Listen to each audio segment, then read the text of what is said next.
Hola, ¿cómo están amigos? ¿Qué tal? Buenos días. Estoy haciendo este video para explicar un poco el uso del lenguaje de programación orientado a objetos, ya que algunos me han estado consultando por interno y algunos mensajes también en el grupo. ¿Cuál es la ventaja de trabajar con este método, ¿no? Que es la programación orientada a objetos? Antes de empezar a escribir código o mostrarles algún ejemplo, primero quiero explicarles un poco sobre la teoría de cómo crean los nodos Maya dentro de nuestro proyecto. Para ello vamos a ir a este gráfico y vamos a ver que todos los objetos que se crean dentro de nuestra escena son objetos del tipo DAG, ¿okay? Directed Acyclic Graphics. Estos objetos contienen dos tipos de nodos, los nodos de Transform y los nodos Shape. Con los nodos de Transform nosotros podemos trabajar cualquier tipo de propiedades, como por ejemplo traslación, rotación, escala, parent, childs, un montón de propiedades más y atributos que tienen el nodo de Transform. Mientras que con un nodo de Shape nosotros podemos acceder a las propiedades del mesh en sí, los vértices, las caras, los edge, los ID color, vertex color, los normals, etc. Son dos tipos de objetos, nodos, que tiene un objeto que se crea dentro de nuestro proyecto. Si vamos a Maya, por ejemplo, vamos a ver que nosotros aquí tenemos los objetos que son las cámaras, ¿ok?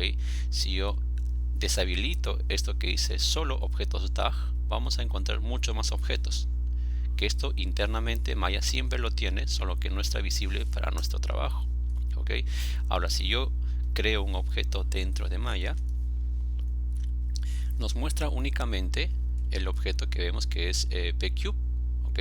Pero no nos muestra el nodo que les acabo de explicar, que es el nodo de transform y el nodo de shape, ¿ok? Esto lo vamos a ver aquí. Fíjense, cuando nosotros creamos un objeto, se crea una jerarquía dentro de este nodo. Esa jerarquía, como primer objeto está el transform, y dentro del transform como hijo aparece el shape, ¿ok? Estos dos objetos se colocan dentro de una lista. Una lista es un tipo de dato donde se pueden guardar más de una información. En este caso estamos guardando, por ejemplo, el nodo de transform y el nodo de shape en el objeto que se acaba de crear, en este caso el cubo. En el índice 0, o sea, como primer componente, se encuentra el transform, y en el índice 1, como segundo componente, se encuentra el shape. Quiere decir que si yo quiero acceder, por ejemplo, al nodo de transform, colocaría el nombre del objeto creado y entre corchetes el índice al cual quiero acceder. El 0, ya saben, para el nodo de transform, y el 1 para el nodo de shape. ¿Okay? Vamos a verlo más claro dentro de Maya. Regresamos a Maya nuevamente. Y como les acabo de explicar, cualquier objeto creado dentro de Maya contiene dos nodos. Nosotros no lo vemos aquí, pero si activamos Shapes, vamos a ver que aparece ahora el signo más, el cual nos indica que ahora existen dos nodos: el nodo de Transform, que es el encargado de las transformaciones del objeto, y el nodo de Shape, que ya les expliqué que es para poder acceder a las propiedades de la geometría. También lo podemos visualizar esto dentro de Node Editor. Si yo arrastro cualquier objeto, por ejemplo aquí, vamos a ver que siempre nos va a crear dos nodos, el nodo de Transform y el nodo de Shape. Listo, una vez que tenemos claro cómo trabaja Maya con los nodos de geometrías o objetos en general, vamos a ver cómo se crean objetos, ¿ya? Y cómo poder acceder a cada uno de ellos. Primero voy a crear un objeto, por ejemplo, con el modo de procedural, que es MC, y el modo programación de objetos, que es con PM, ¿okay? MC, voy a poner un nombre. El cubo va a ser cubo 1, hace por ejemplo mc.polycube, ahí está. Y el objeto P2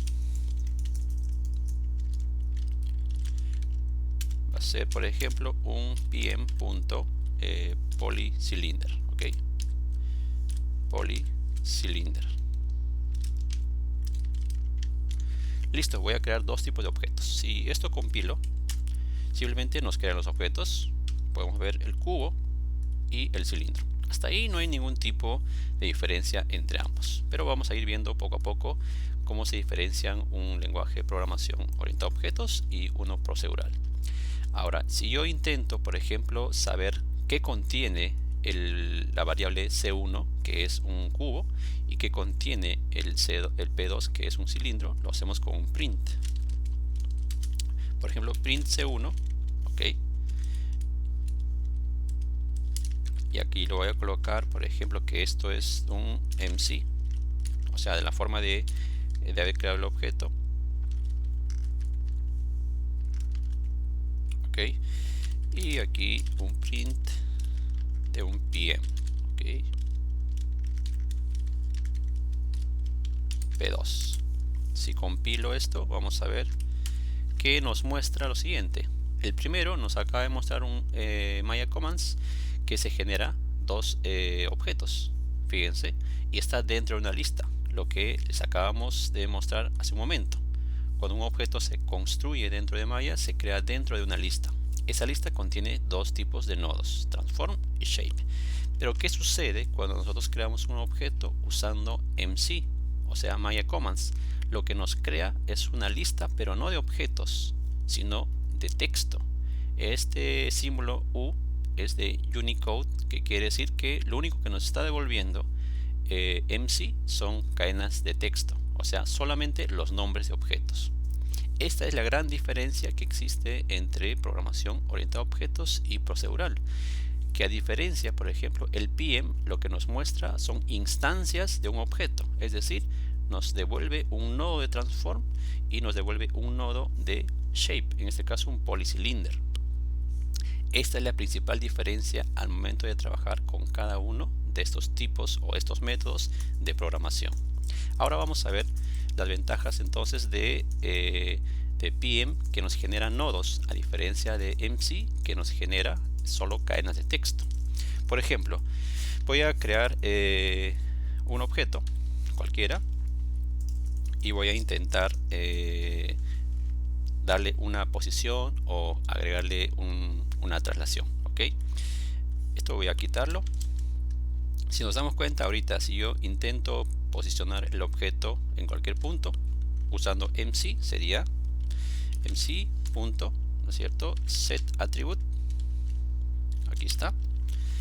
Tengo que pasarle el objeto, en este caso C1, sumarle el atributo que es punto translate, ok, y luego pasarle el valor al cual lo quiero desplazar, o sea, por ejemplo 2,2,2. Pero recuerden que MC trabaja con cadena de texto, es decir, este C1 yo lo tengo que convertir a un string. De caso contrario, posiblemente me genere un error. ¿Se dan cuenta? Que dice, por ejemplo, no es un string este tipo de objeto. ¿Okay? Lo que yo voy a hacer es, tengo que convertir a string. Simplemente le coloco las letras str, que es de string. Nuevamente voy a borrar esto. Compilamos. A ver. Ya sé qué está sucediendo. Ok. Lo que está pasando es que estamos accediendo a la lista directamente aquí. C1 nos devolvía, recuerden, una lista de dos componentes, el shape y el transform. Pero yo quiero acceder, ¿se acuerdan de nuestro gráfico? Si quiero acceder solo al transform, tengo que colocar entre paréntesis 0. Si quiero acceder solo al shape, tengo que colocar entre corchetes el número 1. Entonces hay que modificar nuestro pequeño código aquí y le voy a colocar el 0 para acceder al transform. Lo mismo hago con esto y accedo al transform. Listo, esto ya debería estar. Si compilo nuevamente, ahora sí, funcionó perfectamente. Y fíjense, el cubo lo acaba de desplazar a estas coordenadas 2,2,2. ok, ahora, ¿qué es lo que voy a hacer? Voy a mover lo mismo al cilindro usando programación orientada a objetos. ¿Cuál es la diferencia? Es de que este método lo que hace es usar todas las clases que tiene este objeto para acceder a las propiedades y a las funciones o métodos que tiene dicha clase. Por ejemplo, voy a colocar P2, que es mi objeto, punto transform, ok, punto set, nada más, y entre paréntesis pongo, por ejemplo, coordenadas 3,3,3, ok, t de transform, ok, punto set. Esto siempre vamos a encontrar en un lenguaje de programación orientado a objetos. El set es para poder proporcionar valores a una propiedad, y la palabra get, si encuentran esto, get así de simple, es para poder acceder a esos valores de cualquier propiedad o cualquier atributo, ok. Entonces con eso nos quedamos un poco más claro. Nuevamente compilo y fíjense, tengo tanto el cilindro está en la ubicación 3,3 y el cubo está en la ubicación 2,2, usados de diferente manera, pero fíjense la forma en la cual estamos trabajando es mucho más corto, ok, y vamos a ver que ahora va a ser mucho más intuitivo trabajar con esta forma o este método de programación. Hagamos otro ejemplo ahora. Digamos que yo tengo este cubo, lo voy a agrupar, control G, ahí está, lo pongo en cualquier ubicación. Este nuevo grupo lo pongo otra vez control G, ok, por ahí, otra vez esto lo agrupo por tercera vez, y aquí, ok. Vamos a ver la jerarquía. Tenemos esta jerarquía. El cubo está dentro de grupo 1 dentro de grupo 2 y grupo 2 dentro de grupo 3. ¿Qué es lo que quiero hacer? Quiero acceder, por ejemplo, a la posición Z del grupo 1, o sea, de su padre. Si yo selecciono el objeto, quiero acceder a su padre y luego quiero acceder a la posición Z, a la coordenada Z de este padre. ¿Cómo lo haríamos con programación orientada a objetos y cómo lo haríamos con programación procedural? ¿Ok? En este caso, como ya no voy a crear, esto lo vamos a comentar. Voy a bajar esto y voy a escribir mi código para seleccionar objetos. Primero lo vamos a hacer con MC, o sea, cell, mi selección es igual a mc.list entre paréntesis selection igual a true, y recuerden que hay que colocarle lo que yo quiero seleccionar es el transform, 0 para seleccionar el transform. Listo, imprimimos, a ver, print cell, me debe mostrar únicamente lo que tengo seleccionado. Ahí está, pcube, me muestra el objeto seleccionado. Ahora lo que yo tengo que hacer es acceder a los padres. Para poder acceder al padre, vamos a hacer lo siguiente.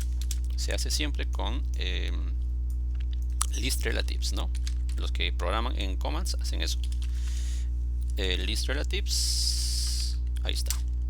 Le digo parent igual a true, que seleccione a su padre, igual a true, ok. Y si yo compilo esto, vamos a ver, selecciono, voy a comentar esto para que ya no me muestre esto que está aquí. Compilamos, me muestra el grupo, ok, el grupo seleccionado, en este caso grupo 1, que es el padre de este objeto. Ahora digamos que quiero acceder a la transformación de ese padre, el que está aquí arriba. Para eso tengo que colocar todo esto dentro de un xform, porque el xform es el que manipula la posición y la traslación de un objeto, ok. Entonces voy a colocar aquí un mc.xform, ok. El xform tiene que estar esto dentro. O sea, lo estoy haciendo para no crear más variables, porque podría crear más variables, ¿no? Ahora coloco aquí un query de consulta, query igual a true, y luego también la consulta de el atributo que quiero acceder. El atributo en este caso es translate, ¿cierto? Translate igual true, ok. Si compilo esto, lo que me va a devolver es no, es translation, ok, ya está. Ahora sí, seleccionamos, listo. Miren, me acaba de mostrar la coordenada de su padre, ok, de este objeto de grupo 1. Estas son sus coordenadas, y si quiero acceder, por ejemplo, al 3, a la coordenada z, perdón, 0. Recuerden que una lista siempre empieza con índice 0, 0, 1 y 2. Entonces aquí colocaría entre corchetes el número 2. Eso si es que quiero acceder al índice coordenada z, ok. Listo. Me acaba de mostrar solamente la coordenada z, que sería básicamente la que está arriba. Fíjense todo lo que hemos escrito para poder acceder a su padre, ok. Ahora lo vamos a hacer con PyMail. Para esto voy a colocar aquí, voy a comentar esto y comento también esto. ¿Ok? Con PyMail voy a hacer algo similar. En ciertos puntos se parece mucho la forma como se escribe o cómo se crean objetos. En este caso, por ejemplo, list selection igual true y lo mismo, ¿no? Corchetes.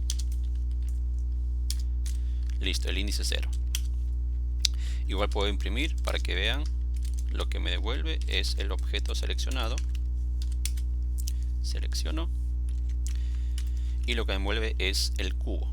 ¿Ok? Ahora voy a mover el objeto. Voy a acceder primero al padre del objeto. Y para acceder al padre es algo tan sencillo como getParent. Nada más. ¿Se acuerdan que les dije que la palabra get es para poder acceder? Entonces get está accediendo al parent. ¿Ok? Si yo selecciono entonces el cubo y compilo esto, me devuelve group 1. Fíjense, group 1, el que está aquí. Ahora, es más, usando este método de POO, yo puedo decirle a qué generación de padre puedo acceder. Puedo acceder a la generación 1, generación 2, generación 3. Y aquí lo que únicamente colocaría sería generations, ¿ok? Igual, por ejemplo, a 2. ¿Ok?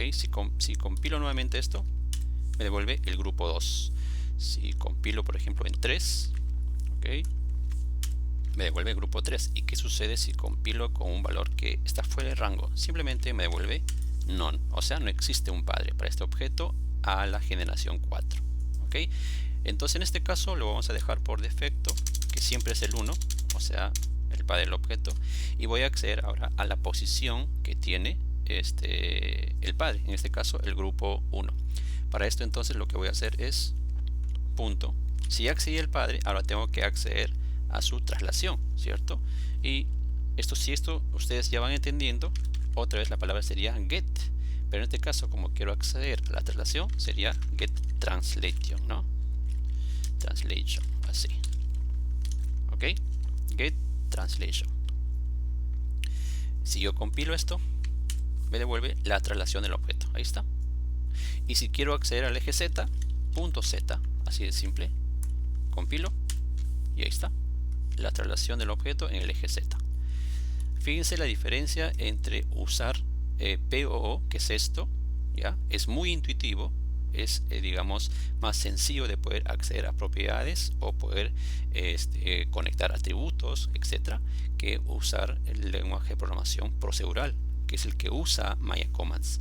Esta es entonces una de las pequeñas diferencias que tiene Maya en la forma de cómo se programa los scripts o los plugins, lo que sea. ¿Ok? En otro video voy a hacer otra diferencia entre usar procedural y usar programación orientada a objetos. Espero que se haya entendido y que este video ha sido corto. Nos vemos. Chao, chao.